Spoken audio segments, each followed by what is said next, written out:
घूम घूम के देखते और थे कौन अन्न खा रहा है। अगर उनको कोई अन्न खाता हुआ दिख जाता था तो उसके हाथ पांव पकड़ लेते थे, हाथ जोड़ते सौगंध दे देते, अन्न नहीं खाओगे। अरे भाई तुम्हारी एकादशी तुम ही कर लो, हमसे क्यों करवा रहे हो? नहीं नहीं नहीं नहीं, मेरी एकादशी का यही नियम है कि मैं खुद भी नहीं खाऊंगा, किसी को भी नहीं खाने दूंगा। ऐसे श्री नामदेव जी, एक दिन भगवान बोले नामदेव की हम परीक्षा लेते हैं, और एक दिन इनसे ब्राह्मण का रूप धारण करके भगवान पहुंच गए नामदेव जी के पास। एकादशी का दिन नामदेव जी के द्वार पर आकर के भगवान दीन इनसे ब्राह्मण बने और महाराज धड़ाम से आकर के गिरे। अरे कोई भोजन करा दो, मैं भूखा प्यासा ब्राह्मण, मैं भूखा प्यासा साधु, 10 दिन से 15 दिन से भूखा हूं, मेरे प्राण निकल रहे हैं, कोई भोजन करा दो, कोई रोटी खिला दो, कोई अन्न पवा दो।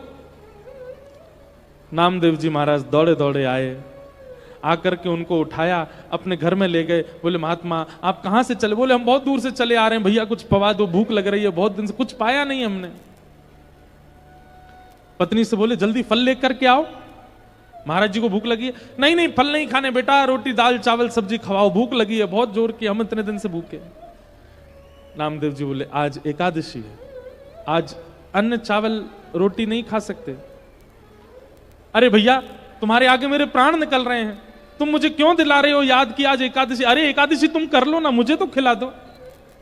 नहीं नहीं नहीं महाराज, आज एकादशी, आप केला खाइए, आप सेब खा लीजिए, दूध पी लीजिए, आज एकादशी है, अन्न नहीं बनेगा हमारे यहाँ। सामने पड़ोसी खड़े हो गए, वो बोले ए महाराज जी आप एक काम करो, हमारे घर आ जाओ, हम आपको रोटी बना के पवा देते हैं। नामदेव तो सबके पीछे पड़ा रहता है, आप आइए, हम खवाएंगे आपको। नामदेव जी ने अपने घर की किवाड़ लगा दी, बोले जाने भी नहीं दूंगा कहीं, मेरे यहां आए हैं तो यहीं रहना पड़ेगा आपको। भगवान बोले अजीब जिद है तुम्हारी, खुद हमको खाने नहीं दोगे, कहीं और जा रहे हैं तुम्हें जाने नहीं दोगे? अरे मेरे प्राण निकल जाएंगे। नहीं निकलेंगे ना, आप केला खाइए, सेब खाइए, दूध पीजिए, बढ़िया फलाहार है, सब पा लीजिए। नहीं मुझे अन्न ही खाना। बोले अन्न तो नहीं बनेगा और ना मैं आपको खाने दूंगा, कल द्वादशी इतने समय पर लगेगी तब आप पा लीजिएगा। ब्राह्मण देवता बोले मेरे प्राण निकल रहे हैं, मैं अभी प्राण त्याग दूंगा। नामदेव जी बोले इससे अच्छा क्या होगा, एकादशी के दिन प्राण निकलेंगे, सीधे वैकुंठ जाओगे। ब्राह्मण बोले बड़े विचित्र आदमी हो यार तुम, हम मर जाएं कोई दिक्कत नहीं। बोले नहीं दिक्कत तो है, लेकिन हम आपके प्राण को बचाने के लिए फल दे रहे हैं ना, आपको पा लीजिए। भगवान पड़े गए चक्कर में। थोड़ी देर तो ठाकुर जी रोए, थोड़ी देर जो बहाना किया, लेकिन थोड़ी देर बाद भगवान ने कहा अब इसकी अग्नि परीक्षा लूं। और चलते चलते ठाकुर जी मूर्छित होकर के गिर गए, और जैसे एक व्यक्ति प्राण त्यागते समय श्वास लेता है वैसे लेने लगे, अब ये खिला देगा। लेकिन नामदेव जी हाथ जोड़ करके नाम संकीर्तन करते रहे। अपनी पत्नी से कहा देवी तुम भी करो। जय हो महाराज जी।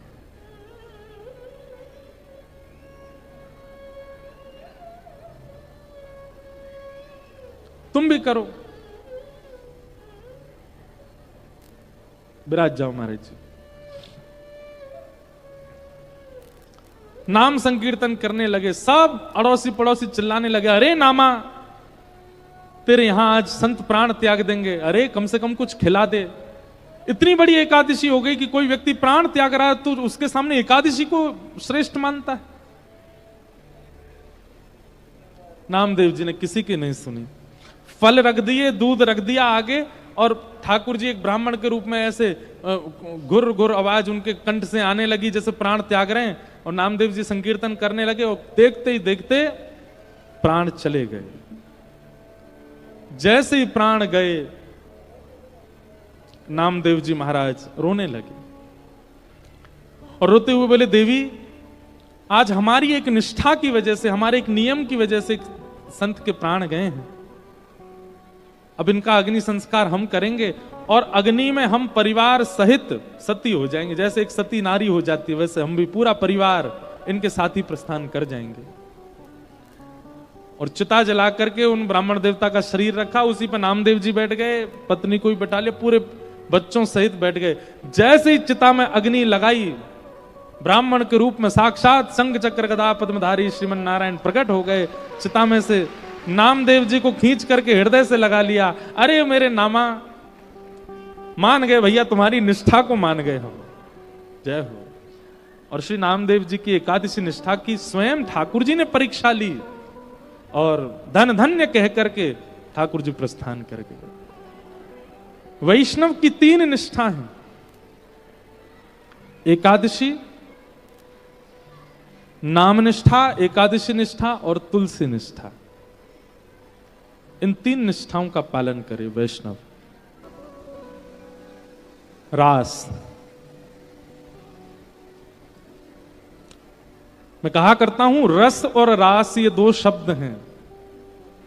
हमारी भक्ति का प्रारंभ होता है रस से और हमारी भक्ति का गंतव्य होता है रास। सब लोग इधर देखिए, सावधानी से सुनिएगा।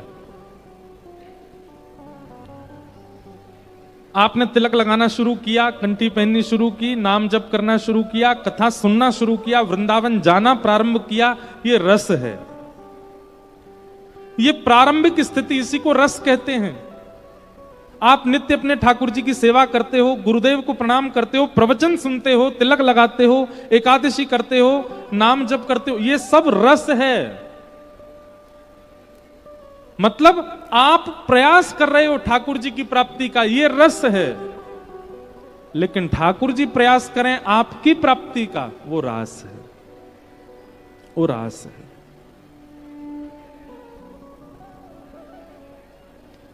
आप अपने गुरुदेव से कहते हैं कि गुरुजी हमारे घर आइए, ये रस है। लेकिन किसी दिन अचानक गुरुजी आ ही जाएं बिना बताए, घर के दरवाजे की बेल डोर बजी और सामने गुरुदेव खड़े हैं, ये रास है। जहां आप प्रयास करते हैं अपने प्रियतम की प्राप्ति का, वो रस है। पर आपका प्रियतम सहज होकर के स्वयं आ जाता है आपके सन्मुख, वो रास है। अभी हम आप सब लोग रस में व्यवस्थित हैं, पर कभी कभी रास का अनुभव होता है, कभी कभी रास हो जाता है। आपने कुछ नहीं किया, आपने कोई प्रयोजन नहीं किया, पर ठाकुर जी ने कोई लीला ऐसी की, उस लीला से आप ठाकुर जी के सन्मुख आ गए, वो रास है। अगर आपको रास का अनुभव नहीं होता है, हमारी बात पता नहीं आप लोग समझे कि नहीं कि रास कहते किसको है। रास का अनुभव अगर आपको नहीं हुआ है तो इसका मतलब आप रस में कोई कमी कर रहे हो।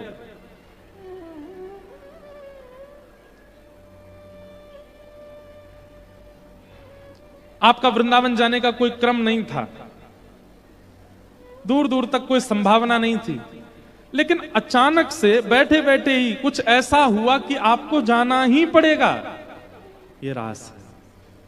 आपने कोई योजना नहीं बनाई, आपने कोई परिकल्पना नहीं की, आपकी कोई व्यवस्था नहीं थी, पर ऐसी योजना बन गई, ऐसी व्यवस्था बन गई, ऐसा माहौल बन गया कि जाना ही पड़ा, ये रास है। रस और रास, ये 2 बातें। तो रस से प्रारंभ होता है, रास तक की स्थिति को भक्ति का गंतव्य कहते हैं।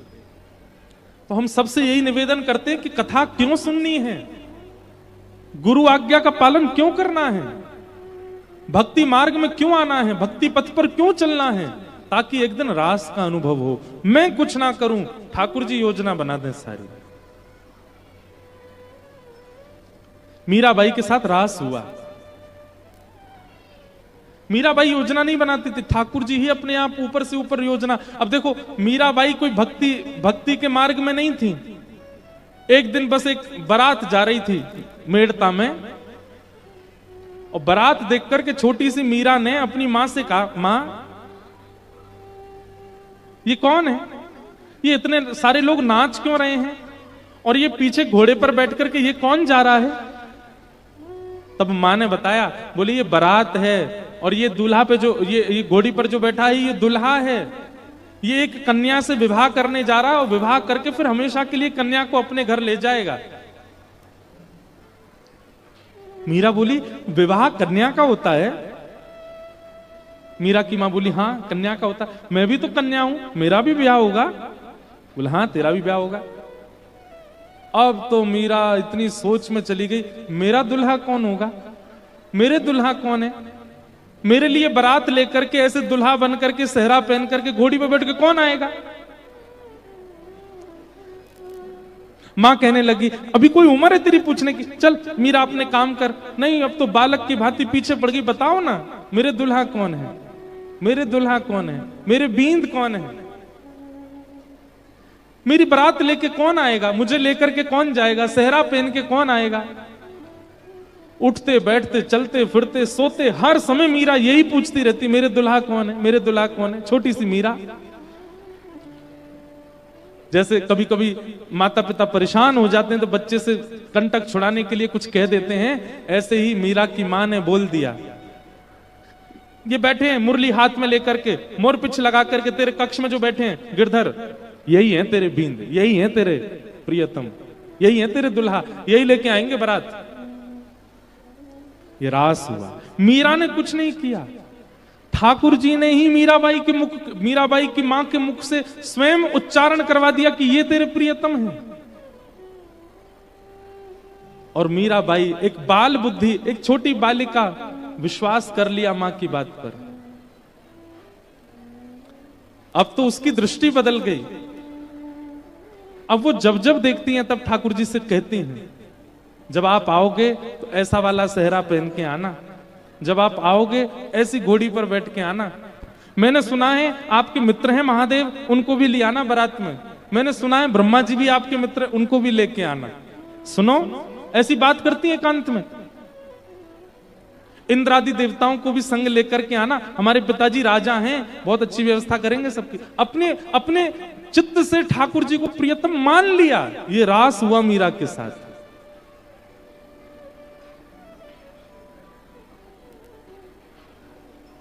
मीरा ने संबंध नहीं बनाया, ठाकुर जी ने बनाया। हम लोग रस में स्थित हैं, हमारी भजन की स्थिति रास में पहुंचे, उसके लिए कथा सुन रहे हैं।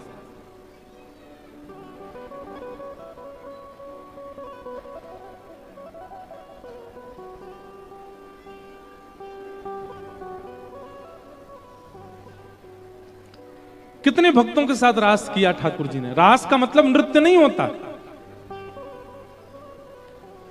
हमारे दक्षिण में तिरुपति बालाजी है, नाम सुना है? तिरुपति बालाजी। तो तिरुपति बालाजी दर्शन करने के लिए एक आचार्य चरण दर्शन करने गए। जेठ के महीना में गए, बहुत गर्मी, और गर्मी में भी पहाड़ जो होते हैं वो और ज्यादा तपते हैं। पहाड़ पर हैं तिरुपति बालाजी, नारायण भगवान का मंदिर है। तो उन्होंने जाकर के देखा कि इतनी गर्मी और इतना ताप से वो पूरा पहाड़ गर्म हो रहा था। उनके मन में भाव आया कि अगर श्री वेंकटेश भगवान तिरुपति बालाजी के मंदिर के बाहर एक सरोवर हो और उस सरोवर में जल भर दिया जाए तो इतने ताप में श्री ठाकुर जी को सरोवर के जल से थोड़ी थोड़ी शीतलता का अनुभव होता रहेगा। कभी कभी ठाकुर जी नौका विहार करने, जल क्रीड़ा करने बाहर आ जाएंगे। अब आचार्य चरण, उस समय इतने लोग तो थे नहीं, स्वयं गए और जाकर के फावड़ा उठा करके एक स्थान को खोदने लगे। उनके साथ में उनकी पत्नी थी। पत्नी सगर्भा थी, गर्भ में बालक। पत्नी को कहते, देखो देवी, तुम्हारे गर्भ में संतान है, पर हमको ये सेवा ठाकुर जी की करनी है। मिट्टी निकालते और एक परात में भरते, पत्नी के सिर पर रखते, बोले धीरे धीरे जाओ, दूर वहां फेंक करके आना। एक दिन आज हो गया, अब महीना, 2 महीना, साल, जब तक हो, बालक का जन्म भी यहीं हो जाए, ये सेवा करके जानी है ठाकुर जी के लिए, सरोवर बना के जाना है। 1 दिन, 2 दिन, 3 दिन, 4 दिन बीत गए। भीतर बैठे हुए ठाकुर जी को दया आने लगी, किन पर? उनकी पत्नी पर। वो सगर्भा है, गर्भ में बालक है, और ऐसे धीमे धीमे जाती हैं, जाके मिट्टी फेंकती हैं। सो ठाकुर जी एक छोटे से ग्वारिया का रूप धारण करके आ गए, और ग्वारिया का रूप धारण करके आए। जैसे ही वो माता जी मिट्टी डालने के लिए आई, ठाकुर जी उनसे बोले, सुनिए, मैं दौड़ने में बहुत निपुण हूं, आपके पतिदेव अगर देख लेंगे कि मैं सेवा करा रहा हूं तो नाराज हो जाएंगे, आप उनको मत बताना, पर आप वहां से मिट्टी लेके थोड़ी आगे आना, वहां से मुझे दे देना, मैं तुरंत डाल के आ जाया करूंगा। बोली ठीक है। इतने सुंदर सुकोमल ठाकुर जी, ऊंची सी धोती, महाराज कमर में फेंटा बांध करके आ गए। अब वो महापुरुष मिट्टी खोदें, एक परात में डालें, पत्नी को दें, पत्नी नेक आगे जाए, सो ठाकुर जी दौड़ के आमे लाइए और सिर पर धर करके तुरंत दौड़ के जामे डाल करके परात ला के उनको दे दें। अब यहां वो महापुरुष 2-3 परात मिट्टी भरते थे, लेकिन आज एक ही भरने लगे, इतने में तो पत्नी आ गई। उनका देवी तुम दौड़ के जाती हो क्या? नहीं नहीं दौड़ के तो नहीं जाती। तो यहीं फेंक देती हो क्या? बोले नहीं नहीं। क्या बात है, सही बताओ, इतनी जल्दी मिट्टी कहां फेंक के आई हो? तब उन्होंने बताया, बोले कि महाराज एक छोटा सा बालक है, वो आता है दौड़ करके मेरे हाथ से परात लेके भाग के फेंक के तुरंत आ जाता है। छोटा बालक? यहां कहां से वन में आया कोई बालक? बोले पता नहीं, 4-5 दिन से वही सेवा करवा रहा है। अच्छा हमें दिखाना। आप जैसे ही गए और जाकर के परात लेकर के जाने, तुरंत आगे से दौड़ते हुए आते देखा, वो आचार्य चरण इतने ज्ञानी थे, इतने भक्त थे, देखते ही रूप माधुरी देखते ही पहचान गई ये तो कोई और नहीं, साक्षात ठाकुर जी हैं। आपको पीड़ा ना हो इसलिए आपकी सहायता कर रहे हैं। इसे कहते हैं रास। ये रास है। हमने रस का अनुभव कर लिया, पर हमको रास का अनुभव करना है। ठाकुर जी हमारे साथ भी कोई लीला करें, कुछ अनुभव कराया करें, कुछ अनुभूतियां कराया करें।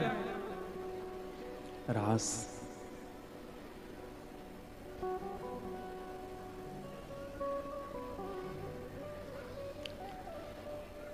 तो रस तो है, पर रास भी हो।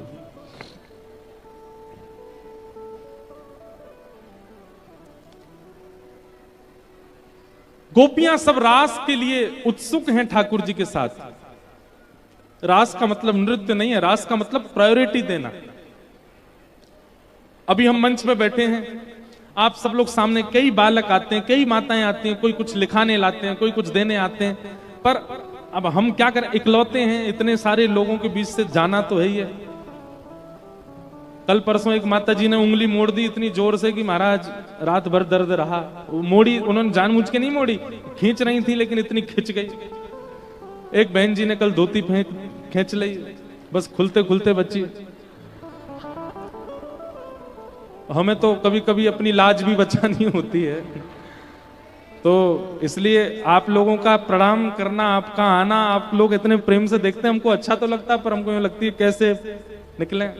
तो ये अभी रस है, अभी हम रास वाली स्थिति में आ नहीं पा रहे। रास का मतलब क्या है? हम एक एक व्यक्ति से मिल लें, उसके हृदय के भाव सुन लें, उसके बातें सुन लें, उससे वो स्थिति बने, उसको रास कहते हैं।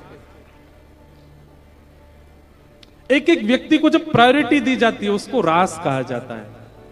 हम ठाकुर जी से रास की इच्छा कर रहे हैं, रस तो ठाकुर जी दे रहे हो, अब रास दो। और वही रास की कथा है। भगवान ने अनेक वर्षों की तपस्या के बाद दंडकारण्य वन के जो संत हैं वे ही गोपी बन करके आए, और उनकी तपस्या के फल के रूप में आज ठाकुर जी उनके साथ रास विहार करने वाले। ये ब्रज की गोपियां कोई सामान्य स्त्रियां नहीं है, ये दंडकारण्य वन के संत हैं। कब से तपस्या कर रहे हैं ठाकुर जी को प्राप्त करने के लिए, आज जाकर के इनका तप पूर्ण हो रहा है। भगवान ने पहले कह दिया था शरद पूर्णिमा की रात्रि को हम रास विहार करेंगे। एक बात बताएं, शरद पूर्णिमा ही क्यों चुनी ठाकुर जी ने? इधर देखो, इधर देखो, इधर देखो। शरद पूर्णिमा ही क्यों चुनी? क्योंकि पुष्प वाटिका में राम जी ने जो सीता जी का प्रथम दर्शन किया था उस दिन शरद पूर्णिमा ही थी। और प्रथम दर्शन श्री जानकी जी का जिस दिन हुआ उसी दिवस को कृष्णावतार में पुनः याद करने के लिए, उसी दिवस को पुनः स्मरण करने के लिए, उस दिवस को पूरे संसार को प्रेम दिवस के रूप में प्रदान करने के लिए ठाकुर जी ने रास विहार किया। हमारी सीता जी से पहला मिलन राम जी का शरद पूर्णिमा को ही हुआ था, जब वशिष्ठ जी के साथ में दोनों राम लक्ष्मण गए थे जनकपुर और पुष्प वाटिका में भ्रमण कर रहे थे, उस दिन शरद पूर्णिमा ही थी। इसीलिए ठाकुर जी ने कृष्णावतार में गोपियों के, अच्छा उसमें देखो एक भाव आता है, रामावतार में ठाकुर जी एक पत्नी व्रती हैं। राम जी के रूप को देख करके सीता जी और सीता जी के संग आई हुई जितनी भी सखियां थीं, वास्तव में तो सबने ही राम जी को पति रूप में देख लिया था वहीं पर ही। राम जी तो सब जानते हैं, राम जी ने जैसे ही देखा बोले अरे राम राम राम जी क्या होगा, हम मर्यादा पुरुषोत्तम हैं, ये तो सब हमको पति रूप में देख रही हैं। तब राम जी ने मनी मन सभी सखियों के चित्त में ये आदेश किया, आप चिंता ना करें, अभी तो हम मर्यादा पुरुषोत्तम हैं, हम केवल जानकी जी का वर्ण करेंगे, पर द्वापर में हम लीला पुरुषोत्तम बन करके आएंगे। और हम वचन देते हैं आप सब सखियां, सीता जी हमारी जो हैं यही जानकी जी ही किशोरी जी के रूप में आएंगी और इनकी सब सखियां गोपियों के रूप में आप आओगी, और आपके साथ साथ दंडकारण्य वन के संत भी सब गोपी बन करके आएंगे, और तब हम लीला पुरुषोत्तम कृष्ण रूप धारण करके आएंगे। और जो सुख श्री सीता जी को आज प्राप्त हो रहा है वो सुख हम आप सबको प्रदान करेंगे इसी तिथि को, शरद पूर्णिमा को। इसलिए ठाकुर जी ने शरद पूर्णिमा को चुना। बहुत भाव है। अब यहां एक भाव और आता है कि जड़ चेतन सब ठाकुर जी को मानते हैं, केवल मानव ही ठाकुर जी को प्रियतम मानता है, नहीं। भागवत जी में वेणु गीत में वर्णन है कि जब श्याम सुंदर चलते हैं ना, श्री राम कृष्ण स्पर्श प्रमोद, ठाकुर जी के चरण के स्पर्श से गिरिराज जी में सुंदर सुंदर वृक्ष प्रकट होने लग जाते हैं, सुंदर सुंदर पुष्प प्रकट होने लग जाते हैं। ठाकुर जी जिस गली से निकलते हैं, जिस वन में जाते हैं, वहां के वृक्ष अपने आप झुक जाते हैं, उनमें पुष्प नहीं होते, फल नहीं होते, फिर भी वे जबरदस्ती पुष्प और फल प्रकट कर देते हैं कि ठाकुर जी एक बार हमारी ओर देख लें या हमारे पुष्प को स्वीकार कर लें, हमारे फल। कहने का मतलब जड़ भी ठाकुर जी से प्रेम करते हैं। वृंदावन में रास विहार करने वाली असंख्य गोपियां, ये सब वेद की ऋचाएं हैं, ये सब संत हैं, ये सब ऋषि हैं, ये सब दंडकारण्य वन के जड़ वृक्ष भी हैं, सब गोपी बन के आए हैं ठाकुर जी को प्राप्त करने के लिए। रास की चर्चा बड़ी अद्भुत है।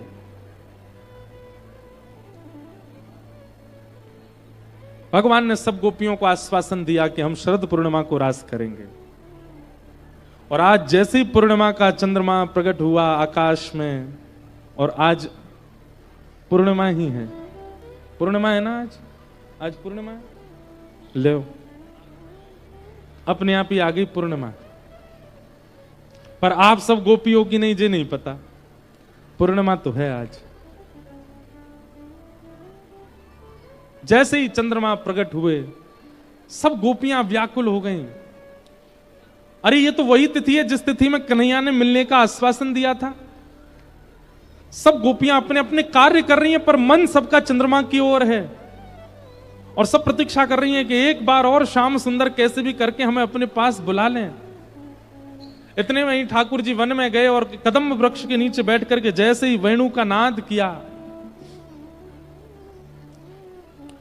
देखो एक बात सुनिएगा, वंशी, मुरली और वेणु, इनमें वंशी कौन है, मुरली कौन है और वेणु कौन है? ध्यान से सुनिएगा बहुत। वाद्य एक ही है, लेकिन वाद्य का प्रयोग जिसको बुलाने के लिए किया जाता है उसका रूप बदल जाता है। वंशी हो जाता है, वेणु हो जाता है, या मुरली हो जाता है। जैसे ठाकुर जी को अगर किसी को अपना बनाना होता है, जैसे कोई ठाकुर जी को जानता नहीं है, ठाकुर जी को देखा नहीं है, लेकिन ठाकुर जी चाहते हैं कि ये कैसे करके मेरो है जाए, उसके लिए ठाकुर जी मुरली बजाते हैं। जैसे किसके लिए बजाई? रसखान। रसखान को क्या मतलब? उसका कुल खानदान परिवार दूर दूर तक ठाकुर जी से कोई संबंध नहीं, लेकिन ठाकुर जी ने उसके लिए मुरली बजाई। जो रसखान दूसरे समाज के, जिनके कुल खानदान में दूर दूर तक ठाकुर जी की कोई चर्चा नहीं, उनको वृंदावन में बसा दिया ठाकुर जी ने। क्यों? उनको मुरली सुनाई दी। जो मनोहर रूप धारण करके हमारे मन का हरण करे वो मुरली। ताज बेगम, उनको ठाकुर जी ने मुरली सुनाई। हमारे मदन मोहन जी के परम भक्त श्री काले खां, उनको ठाकुर जी ने मुरली सुनाई। जिनका दूर दूर तक कोई संबंध नहीं ठाकुर जी से, जिनके कुल खानदान में कोई ठाकुर जी का भक्त नहीं, प्रहलाद, उनके लिए ठाकुर जी ने मुरली बजाई। मुरली का मतलब धुन नहीं है, ठाकुर जी की छवि, ठाकुर जी का अनुभव जिस रूप में होता है उसी को मुरली, वेणु और वंशी कहते हैं।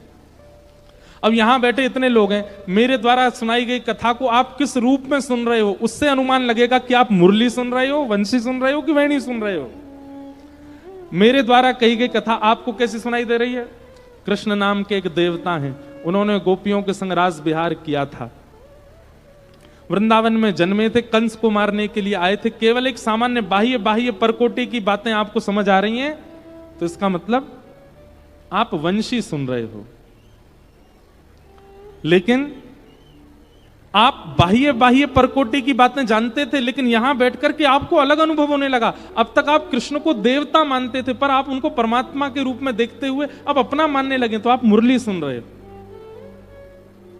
आपकी सुनने की स्थिति से पता चलता है कि वेणु, मुरली या वंशी क्या सुन रहे हैं। तो मुरली किसके लिए बजती है? जिसको ठाकुर जी को खींचना हो। यह कथा सुन के आज 6वां दिन है, विश्राम दिवस है। आज के बाद जिसके जीवन में परिवर्तन आना शुरू हो जाए, समझ जाना उसने मुरली सुनी थी। अब वंशी, वंशी किसको सुनाई देती है? जो पहले से ही ठाकुर जी को जानते हैं, बहुत प्रेम करते हैं, जिनका जीवन समर्पित हो चुका है ठाकुर जी के लिए, जो नित्य तिलक लगाते हैं, नित्य एकादशी रखते हैं, नित्य कंठी पहनते हैं, नित्य नियमों का पालन करते हैं। उनको पता है हम चाहे ऊना रहे, पंजाब रहे, हिमाचल रहे, हम ठाकुर जी के हैं। वो वक्ता के द्वारा रसमयी बात कही जाए चाहे नीरस बात कही जाए, सबको ध्यानपूर्वक सुनते हैं, क्योंकि वो ठाकुर जी के हो चुके हैं। उनको वंशी सुनाई दे रही है। और वेणु, जिसको सुनने के बाद आप रुक ना पाओ, जिसको सुनने के बाद आप बैठ ना पाओ, जिसको सुनने के बाद आप सब भूल जाओ और आपका वश ना रहे अपने पर, तुरंत दौड़ने लगो। वृंदावन जिस दिशा में उस दिशा में दौड़ने लगे। ना तन की स्थिति रहे, ना धन की स्थिति रहे, ना लोक लाज मर्याद कुल किसी का भी स्मरण ना रहे। बस कृष्ण चाहिए, उनकी प्राप्ति करनी है, बस अब वृंदावन जाना है, उनसे मिलना है, वही मेरे सर्वस्व हैं। ऐसी स्थिति बन जाए तो आप वेणु सुन रहे हैं। बहुत कम बन पाती है। एक और बात, मुरली ठाकुर जी ऐसे बजाते हैं, अधरों से हाथ नीचे। वेणु ऐसी तिरछी होगी, ठाकुर जी मुरली बजाते हैं। वंशी ठाकुर जी ऐसे बजाते हैं, बिल्कुल जहां अधर हैं वहीं हस्त कमल, और जहां मुखमंडल श्री जी की ओर झुक जाए और दोनों हस्त कमल ऊपर को हो जाएं, ये वेणु है।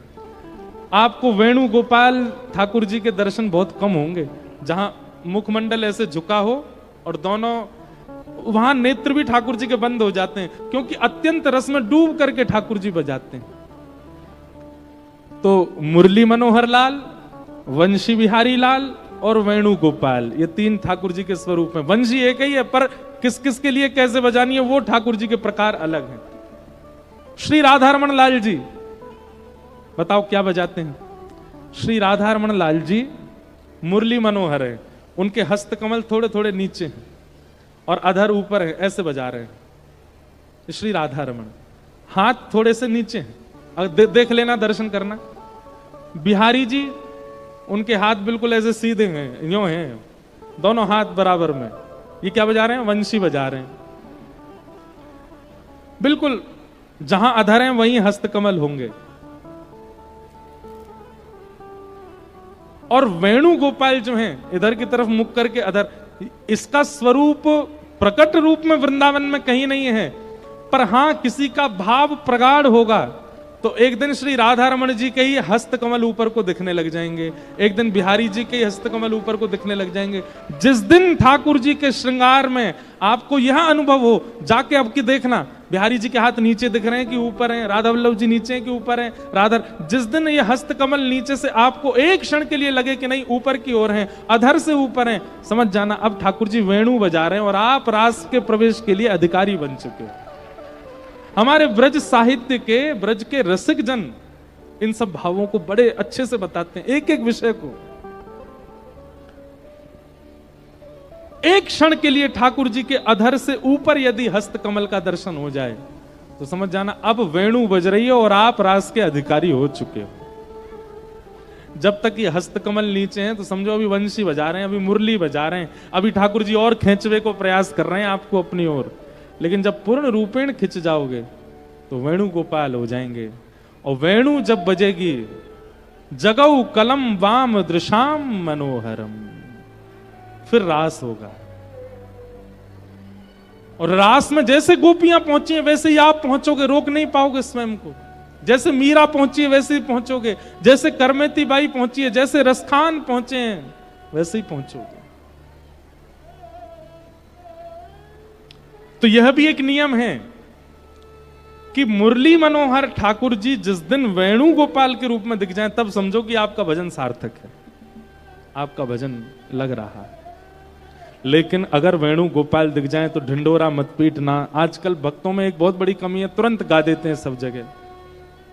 कुछ नहीं तो ऊना से 15-20 लोगों को लेके गए और बिहारी जी में जाके पहले से डिसाइड करके देखेंगे हाथ ऊपर है कि नीचे, महाराज जी बोल रहे थे।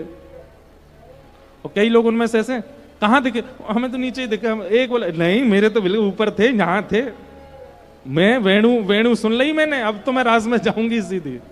बाकी सब निराश हो गए बेचारे, बोले हमको तो नीचे ही दिखे थे। ऐसा मत करना, प्रदर्शन नहीं। अगर अनुभव हो जाए तुरंत चुप हो जाना, गोपनीय रख लेना अपने चित्त में, अब बोलना ही नहीं है किसी को।